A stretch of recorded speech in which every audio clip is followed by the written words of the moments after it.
नमस्कार दोस्तों, आज पूरी दुनिया भर में पेशेंट सेफ्टी डे मनाया जा रहा है, जिसका मोटिव है मरीज को सही इलाज देना और उसकी उचित देखभाल के लिए लोगों को जागरूक करना। वैसे तो मरीज जब होता है वो उसका जो सुरक्षा होती है होम लेवल से ही स्टार्ट हो जाती है, लेकिन हॉस्पिटलाइज करने के बाद से लेकर डिस्चार्ज तक हॉस्पिटल एडमिनिस्ट्रेशन उसकी इलाज और उसकी सुरक्षा के लिए क्या क्या प्रयास करता है, इस बारे हम जानकारी हासिल करेंगे डॉक्टर नरेंद्र सिंह बटियाल जी से, जो कि superintendent government medical college Jammu है। सर, आपका हमारे प्रोग्राम में स्वागत है। जय Hind ma'am, thank you. Sir, आज पूरी दुनिया भर में जो ये डे मनाया जा रहा है, पेशेंट सेफ्टी डे जो मनाया जा रहा है, अगर हम बात करें तो गवर्नमेंट मेडिकल कॉलेज को यहाँ पर इस समय इसको लेकर क्या प्रयास चल रहे हैं, किस प्रकार की एक्टिविटीज हो रही हैं? सर, पेशेंट सेफ्टी दिवस 17 सितंबर को हर पूरे दुनिया के हर कंट्री में मनाया जाता है। मैं यहाँ पहले बता देता हूँ कि हमारी कंट्री ने इसके ऊपर एक नेशनल प्रोग्राम भी बनाया है। पेशेंट सेफ्टी नेशनल प्रोग्राम है, जिसके तहत 10 चैप्टर्स हैं। 10 चैप्टर्स में उन्होंने प्रोटोकॉल क्रिएट किए हुए हैं कि उसके ऊपर हम कैसे काम करें सो दैट पेशेंट सेफ्टी या जो अननोन एरर या ओवर अंडर डोजिंग हो जाती है उसको कैसे बचाया जाए। तो कुछ टाइप ऑफ एरर्स हैं जो हो सकते हैं। हाँ जी ma'am, as a human being को गलती हो सकती है। हाँ जी, वो एक ऑनगोइंग प्रोसेस है मैम। उस पे look like sound like medicine होती हैं, उनको कैसे रखना है, जो नार्कोटिक्स हैं उनको कैसे रखना है, जो चीज जरूरत है, इमरजेंसी को कैसे डील करना है, ट्राइएजिंग क्या होती है, कंसेंट क्या होता है, वो सारा प्रोटोकॉल अंडर सेफ्टी आता है। बट हम कंसंट्रेट करें इस साल के ऊपर, तो इस साल का जो हमारा थीम ऑफ दिस डे है वो है improving diagnosis for patient safety. आप जैसे हम सब जानते हैं कि आजकल पेशेंट अपनी चॉइस पे ये कहता है कि मेरा सीटी स्कैन करा दो, मेरा एमआरआई करवा दो, ऐसे कैसे पता लगेगा? तो मैं आपको थोड़ा सा बता दूं कि एमआरआई तो एक बहुत एडवांस सेट ऑफ डायग्नोस्टिक्स है, पर सीटी स्कैन जो है वो एडवांस तो है, जब डॉक्टर को लगे वो जरूरी भी है, पर पेशेंट की चॉइस से नहीं कराना चाहिए। क्योंकि जब हम पढ़ते थे, जब हमें सिखाया गया था, जैसे कि रेडिएशन जिसके ऊपर बात करते हैं, which is very important for the patient safety, एक एक्सरे और 70 एक्सरे, एक एक्सरे और सीटी स्कैन में फर्क है। तो CT scan should be very meaningful. आपको 100% पता होना चाहिए कि इसको 6 घंटे हो गए हेड इंजरी के, अब इसका सीटी स्कैन करो तो कुछ ना कुछ दिखेगा। ऐसे पेशेंट की चॉइस पे नहीं करवाना चाहिए, नंबर 1। नंबर 2, हमारे जो टेस्ट होते हैं, टेस्ट भी आजकल पेशेंट अपनी चॉइस पे, बिकॉज गूगल अंकल ने हमको काफी एडवांस कर दिया है, but it is not true that anybody who reads on Google becomes a doctor. You require to do few degrees and experience which makes you a clinician or a doctor. वैसे तो कहा जाता है जो diagnosis होता है, सही diagnosis होता है, वो बैकबोन होता है किसी भी इलाज करवाने के लिए, लेकिन अगर अनवांटेड करवाया जाए तो एक्सपोजर भी हो सकता है। वो ही एरर है जी, जो सबसे बड़ा एरर है, बीमारियों का कारण बन जाता है। वो अनवांटेड जो हम इन्वेस्टिगेशंस कराते हैं और जिसके कारण जो डायग्नोसिस है वो डिले हो जाता है, which becomes one of the reasons for not properly being treated। ये एक बहुत बड़ा कंसर्न है पेशेंट सेफ्टी के लिए, और पूरा फोकस जो है इस सितंबर से लेके 25 सितंबर तक इसी पे रहने वाला है। और हम लोग यहाँ पर जिस इमरजेंसी जो 300 से 600 लोग हमारे पूरे 10 खित्ते से हमारे पास आते हैं, उनके ऊपर इस पे एक मेजर प्रोटोकॉल तैयार करने वाले हैं। हमारे जो क्लिनिशियंस हैं, HOD, medicine, surgery, they are preparing protocols कि जब पेशेंट हमारे पास आए, अनकॉन्शियस पेशेंट जो है, जो बेहोशी में पेशेंट है, उसके लिए क्या प्रोटोकॉल होना चाहिए, जो कॉन्शियस पेशेंट है उसके लिए क्या प्रोटोकॉल होना चाहिए, और सबसे बड़ी हिस्ट्री है कि सबसे बड़ी जो इंपॉर्टेंट चीज है कि उसकी हिस्ट्री क्या है, उसको डिजीज हुई कैसे।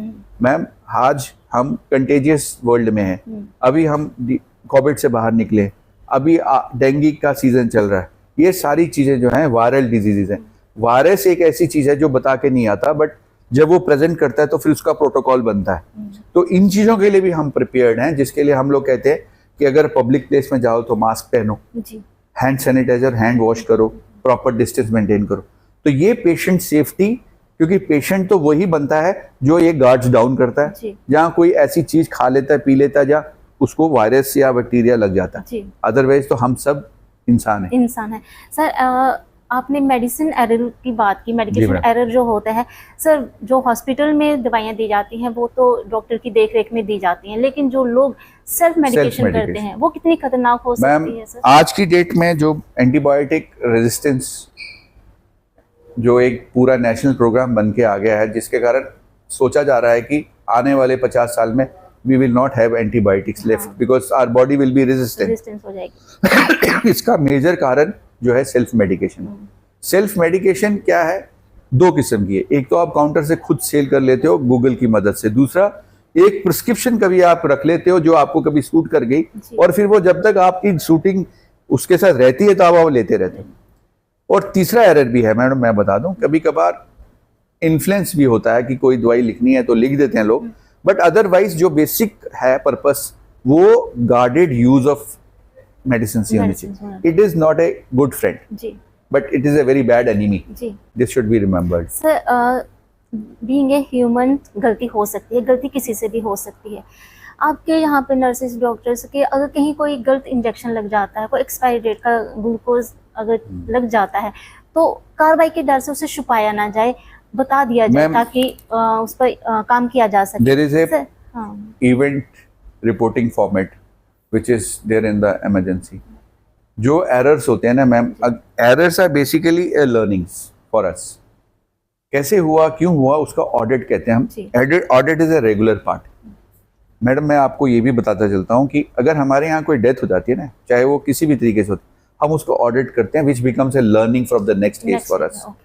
इसके अलावा एक मेडिकल ऑडिट होता है which is only for our capacity building. हम रैंडमली कोई फाइल उठा लेते हैं और पूरी एक पैनल ऑफ डॉक्टर्स बैठ के डिस्कस करते हैं कि इस फाइल में कौन सी कमियां रहेगी, so that we make our younger doctors to understand कि ये जो हमारा process of dealing with the human body है it should be error free. But जैसे आप बार बार ये कह रहे हैं और उसमें मेरे को कोई शर्म नहीं है छुपाने में कि ह्यूमन एरर्स जो है, being a human, it's quite it's okay, हो सकता है। हाँ, रही बात मैम जो आपने एक्सपायरी की बात करी, एक रेगुलर प्रोसीजर है हमारा, क्योंकि हमारा जो स्टाफ नर्स है उस she is supervised by nursing supervisor. Nursing supervisor is supervised by matron. एक प्रोसेस बनाया गया है और डॉक्टर सबसे परम ऊपर होता है कि हम लोग वो रेगुलर बेसिस पे चेक करें कि कौन सी मेडिसिन का, जैसे लाइफ सेविंग मेडिसिन सारी शॉर्ट एक्सपायरी होती हैं, हमें मालूम होता है। आप क्रैश कार्ड देखेंगे हमारा यहाँ पर, हम लोग रेडीनेस में रहते हैं, वहाँ पर उसकी एक्सपायरी ऊपर ही लिखी होगी, so that we reduce the error. But मैं डिसएग्री नहीं करता इस चीज़ में कि एरर नहीं हो सकते हैं। बॉडी का रिस्पॉन्स कई बार ऐसा होता है कि आदमी एक गुडविल में ग्लूकोज लगाता है, उसकी बॉडी रिएक्ट कर जाती है, बट उसके प्रोटोकॉल्स हैं, उसको हम आगे से कुछ ट्रीटमेंट करके अगर ऊपर वाले की कृपा हो तो सब ठीक भी हो जाता है। बट भूल चूक सुधार के लिए हमेशा प्रयास जो है वो जारी रहते हैं। हम लोग उसको ऑडिट्स कहते हैं, which is a regular learnings for the fraternity of. Sir, एक मैसेज क्या देंगे इस आज का जो पूरे दुनिया भर में जो डे मनाया जा रहा है, एक हमारे व्यूअर्स को क्या मैसेज देंगे कि किस प्रकार से अगर घर में कोई मरीज है तो उसकी भी सेफ्टी का ध्यान रखा जाए? मैम मैं सबसे पहले ये मैसेज दूंगा कि बनाने वाले ने हमें पूरा संपूर्ण अपना रूप दिया है। हम में से या हमारी कुछ गलतियों से हमें कोई ना कोई प्रॉब्लम हो जाती है जहां पर हम इंसान से पेशेंट बन जाते हैं। वो जो प्रिवेंटिव मेजर्स हैं वो आप प्लीज पूरे उठाइए। आज भी हमारे देश में 70% वाटर बॉर्न डिजीज है, तो एटलीस्ट पानी तो साफ पी सकते हैं हम। हैंड वॉशिंग से 40% डिजीज हम अपनी आने से पहले रोक सकते हैं, तो हैंड वॉश तो कर सकते हैं। तो मेरे कहने का मेरा मैसेज ये है कि पेशेंट बनने के लिए जो प्रिवेंटिव मेजर्स हैं वो लीजिए, अपने शरीर को तंदुरुस्त रखिए, सुबह शाम की सैर कीजिए, हेल्दी खाना खाइए और हेल्दी विचारधारा रख के इंसान को इंसान की तरह बात करिए, सोशल मीडिया की तरह ना। जी सर, आपने हमें मैसेज दिया, आपने हमें बताया कि आज का जो डे था उसका थीम क्या था, उसका पर्पस क्या था। आपका बहुत बहुत शुक्रिया कीमती समय हमें देने के लिए। तो दोस्तों, डॉक्टर साहब हमें बता रहे थे कि किस प्रकार से वो जब हॉस्पिटल में कोई पेशेंट आता है तो किस प्रकार से प्रयास किए जाते हैं उसे बेहतर से बेहतर इलाज दिया जाए और उसकी पूरी सुरक्षा का ध्यान रखा जाए। इस प्रोग्राम में इतना ही, अगले अंक में फिर हाजिर होंगे।